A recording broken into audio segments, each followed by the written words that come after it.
right? The devil wants you to die in Egypt and for you to perish. But God is saying, I'm going to give you the opportunity to leave Egypt. And take it while you can. Take it. You're going to get out. Notice what he said. You're going to eat it with your loins girded. Right? Okay? Your stuff. Your shoes on your feet. You have your stuff packed up. Everything you have ready to go. It's an act of faith.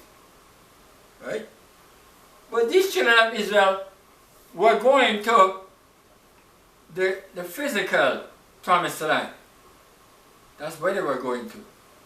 And today a lot of people have a lot of fuss about going to the promised land and all these kind of things. And they have missed the time. Understand? Because they realize all of these things about where the promised land and all these things are important anymore. Because those days are past. What we're looking for is the eternal, the promised land of eternity. It's not something of this life. And Moses himself sought after that promised land. Okay? Not a land which was physical, okay, with corn and wine and rye and barley and all these sort of things, but a land which is eternal. Okay, a land where all things are made new. And even the former things here won't be remembered. Excuse me. Now what are you seeking after today?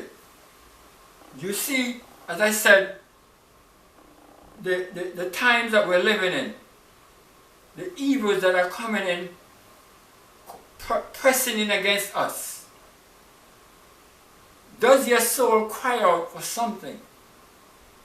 Does your spirit yearn after something? Does your innermost being, your heart long for something? What is it that you're longing for? When 2020 came, and the end of it came, people had this sense of foreboding and I might say trepidation or other words like that to me. You know, like, what is going to happen now or whatever, because everybody's saying, will we go back to 2019? And we found out already that there was no way of turning back the hand of time. Okay? You know, it's just a funny thing, is like, you know, a person is driving a vehicle and it's not being maintained, and then one day you just hear a knocking in the engine, or maybe I see people driving the road and the wheels just jump off because the ball joint is worn out or something like that. And you said to yourself, but how did this just happen? It didn't just happen. It was going on for a while. And then finally it just gave way. Right? And so is life. So all of these things, as I said, since Y2K, before Y2K, people were excited about the coming of Jesus, and they were preaching it, that Jesus is going to come in the year 2000. Because the Bible said 6,000 years from Eden and Garden of Eden, they're counting it according to man's reckoning, and all these things are wrong anyway. I will find out later, but they're saying that in the 7,000 year then going to come Jesus, right? And a millennium and all of these things, whatever. It didn't happen. So people abandoned the gospel and they went into the world, into darkness. They stopped preaching the gospel. They say, no, let's get money now, let's get this and let's store up that and store it. That the Bible talk about that wicked and evil servant. Right? Said, my Lord, delayed his coming. Matthew chapter 24. Shall I read it for you? And begin to eat his eat and drink with the drunken, smite his fellow servant. Then the Bible said the Lord is going to come in an hour when he looketh not for him. Right? And shall cut him asunder, and appoint him his portion with the hypocrites. Right? There shall be weeping and gnashing of teeth. Right? The scripture said it will happen, right? It says here, okay, that's Matthew 20:24 it was, right? I said, right? It said, He said about it, that evil servant shall say in his heart, 24 verse 48, our Lord delays his coming and begin to smite his fellow servants and to eat and drink with the drunken. The Lord of that servant shall come when he looketh not for him, an hour that he is not aware of, and shall cut him asunder, and appoint him his portion with the hypocrites. There shall be weeping and gnashing of teeth. Right there. Okay, Matthew 24. That's what was happening. People were preaching the gospel. No, Jesus is not involved in it now. You know, so many churches today, you don't know what is it about. Does this church belong to God? No, it doesn't, because it doesn't even say anything about Jesus or God in it. So what is it? It belongs to a man. It's just a man. People say when you open your supermarket or you open your shop, so you're selling and you're making your own money out of it. Right? Who does it belong to? Why are they preaching? Why are they talking? Did they talk about the coming of Christ? There was a time when that was the gospel. But now what is it today? Well, it's still the gospel, but they're not preaching it. Okay? Because they themselves are scared of the coming of Jesus because of going to hell, and they also want this world to continue where they can make money and they can store it up. Same some of these people, they're writing these books about these things, about that tribulation and about all these things. All they're doing is making money out of it. And they know nothing goes like that. They never had a revelation from God. Okay? Because God has nothing to do with what they're doing. Okay? What they're talking about has nothing to do with eternity. It only has to do with this time. Okay? So I'm saying to you that the people of Egypt, because they expected something to happen, right? They were ready. And that's why I said I thought about what did I say for today? Prayers for such a time as this. Yeah, but people, I don't want it to be like you just think about we just praying because we just want healing.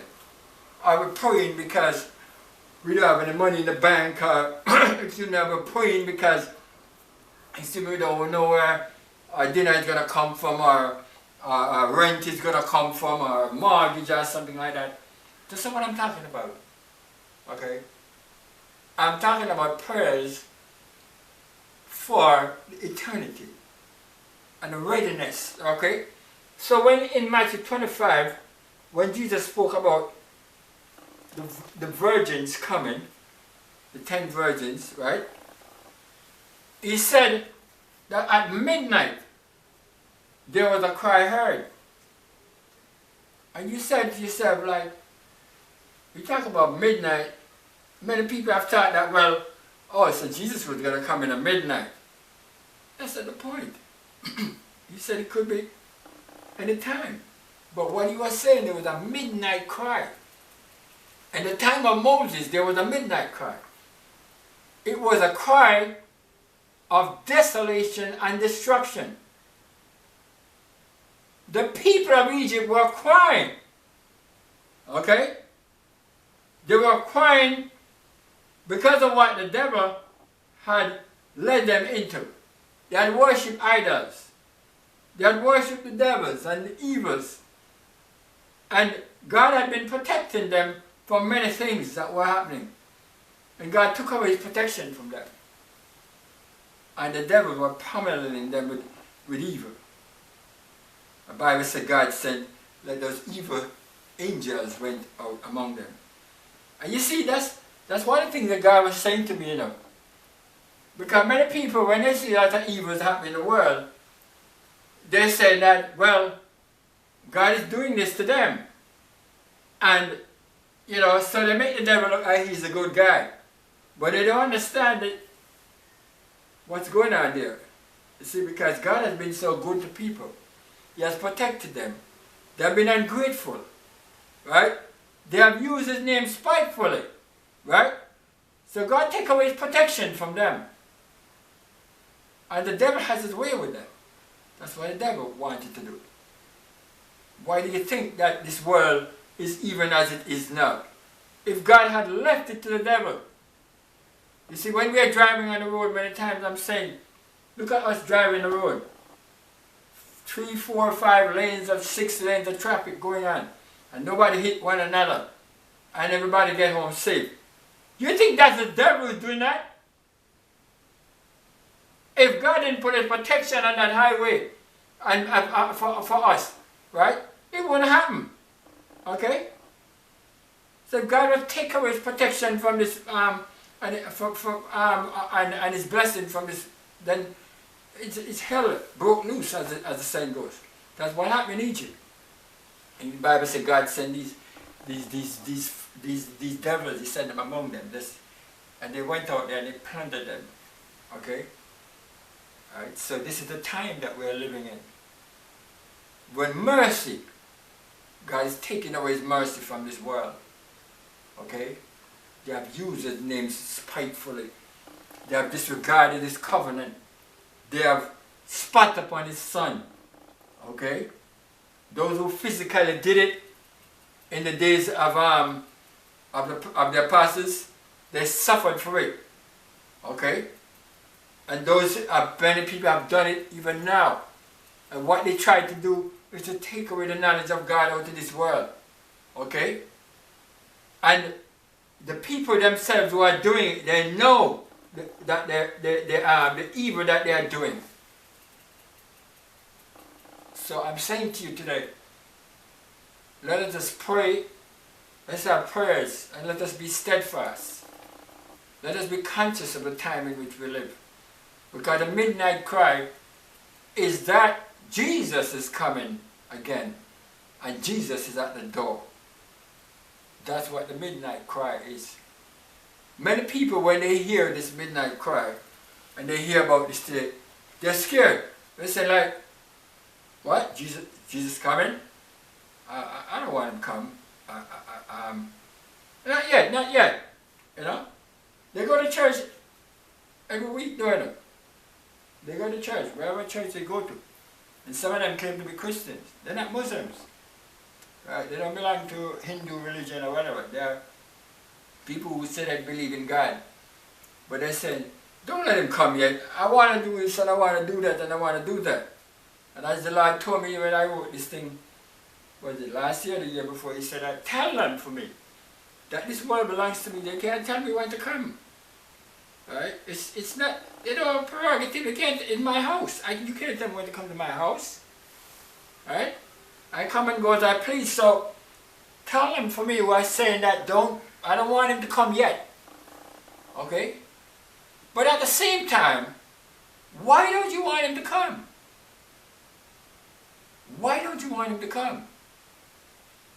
What are you waiting for? It's for your breath to go to your body? And you can't do anything again afterwards.